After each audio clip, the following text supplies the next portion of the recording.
قرآن مجید میں دوسرے مقام پہ اشارہ فرمائے من کانا فی ہذہ اعمی فہو فی الآخرۃ اعمی واضل سبیلا، جو اس دنیا میں اندھا رہا کل قیامت کے دن بھی وہ نابینا اٹھایا جائے گا۔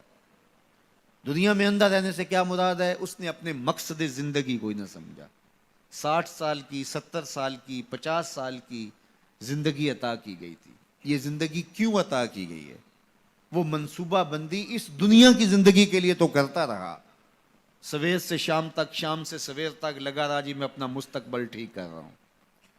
18 19 20 سال تک اس نے پڑھا، دن رات محنت کی، پھر اس کے بعد ڈپلومے کیے، اس کے بعد اس نے ہنر سیکھا، پھر کاروبار میں آیا، دن رات ایک کر دیا، خوشیاں چھوڑیں، شادیاں چھوڑیں، دوست چھوڑے کہ بس میں اپنا مستقبل بنانا ہے۔ 30 سال کی زندگی میں اس کا مستقبل سیدھا ہوا، 45 سال کی زندگی میں بیماریوں نے حملے کر دیے، 50 سال کی زندگی میں انتقال کر گیا۔ 15 سال کا مستقبل تھا اس کا، جس کے لیے اس نے جو ہے وہ 35 سال 40 سال صرف کیے۔ یہ تھا اس کا ٹوٹل مستقبل۔ کسی کا 20 سال کا مستقبل ہوگا، کسی کا 30 سال کا ہوگا، لیکن وہ مستقبل کو بھول گیا جس کا ایک دن 50,000 سال کا ہے۔ 50 سال کا نہیں، 100 سال کا نہیں، قرآن بتاتا ہے 50,000 سال کا ایک دن، پھر نہ ختم ہونے والی زندگی۔ میاں صرف اس زندگی کو مقصود تو وہ سمجھے جس کا آخرت کا عقیدہ نہیں ہے، جو یہ یقین رکھتا ہے اللہ رسول پر، اس کو جو ہے وہ کامل یقین ہے، اور قرآن مجید پر اور حدیث طیبہ کے بتائے ہوئے ضابطے اس کو مستحضر ہیں، اور وہ جانتا ہے کہ آخرت ہے، ہم اعمال کی جواب دہی کے پابند ہوں گے۔ یہ دنیا آخرت کی کھیتی ہے، بوائی کا موسم ہے، آخرت کٹائی کا موسم ہے، تو وہ کیسے آخرت سے غافل رہ سکتا ہے؟ تو اگر وہ اس دنیا کی زندگی کو سمجھا نہ اور نابینا رہا تو کل قیامت کے دن بھی نابینا اٹھایا جائے گا۔ وَأَضَلُّ سَبِيلًا، یہ بھٹکا ہوا شخص ہے جس کو مقصد زندگی سے ہی آگے ہی نہیں ہے۔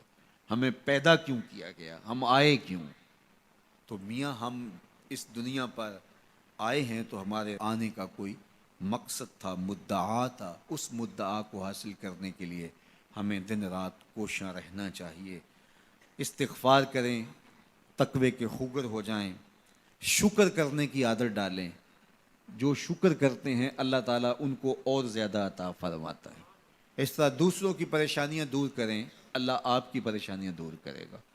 بانٹنے کا مزاج پیدا کریں، آپ کے پاس جو بھی ہے بانٹ دیں، علم ہے تو بانٹیں، خوشیاں ہیں تو بانٹیں، آپ کے پاس دولت ہے تو لوگوں کے دکھ اس دولت سے دور کرنے کی کوشش کریں۔ جب آپ بانٹنا شروع کر دیں گے تو آپ کا رب آپ کو عطا کرنا شروع کر دے گا۔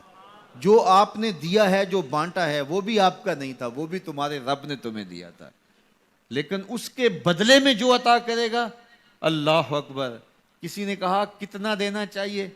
تو کہا اگر تم گن گن کے دیتے ہو تو پھر ایسے ملے گا، اگر بے حساب دیتے ہو تو وہ بھی بے حساب عطا کرے گا۔ وہ کسی زمانے کے اندر کنووں سے زمینوں کو سیراب کیا کرتے تھے، کنویں سے پانی نکال کر کے سیرابی ہوتی تھی۔ بعد میں یہ ٹیوب ویل آ گئے تو میرے بزرگ فرمایا کرتے تھے کہ کنویں جا کے دیکھو، ان کا پانی بہت نیچے چلا گیا اور بہت گدلا ہو گیا۔ ان کا پانی تو شفاف تھا اور وافر اور فراواں تھا، اب گدلا ہو گیا اور بہت نیچے چلا گیا۔ تو فرمایا کرتے تھے کہ جب یہ کنویں اپنا فیض باہر دیتے تھے، نیچے سے چشمے پھوٹتے تھے، سوتے پھوٹتے تھے، اور اللہ ان کو عطا کرتا تھا۔ جب انہوں نے باہر دینا چھوڑ دیا تو اللہ نے بھی ان کو عطا کرنا چھوڑ دیا۔ اس لیے تم اگر دیتے رہو گے تو سوتے پھوٹتے رہیں گے، کبھی ختم نہیں ہوگا۔ اس لیے اللہ کی راہ میں بانٹنے کا مزاج پیدا کرو جو آپ کے پاس ہے۔ اللہ اکبر۔ میرے حضور نے تو فرمایا کہ تم راستے سے گزرتے ہوئے کوئی چیز جو راستے میں رکاوٹ بن رہی ہو، اس کو راستے سے ہٹا دو تو یہ بھی صدقہ ہے۔ اور کچھ نہیں کر سکتے، کسی کو ہنس کے مل پڑو، مسکرا کے کسی سے بات کر لو تو فرمایا یہ بھی تمہارا صدقہ لکھا جائے گا۔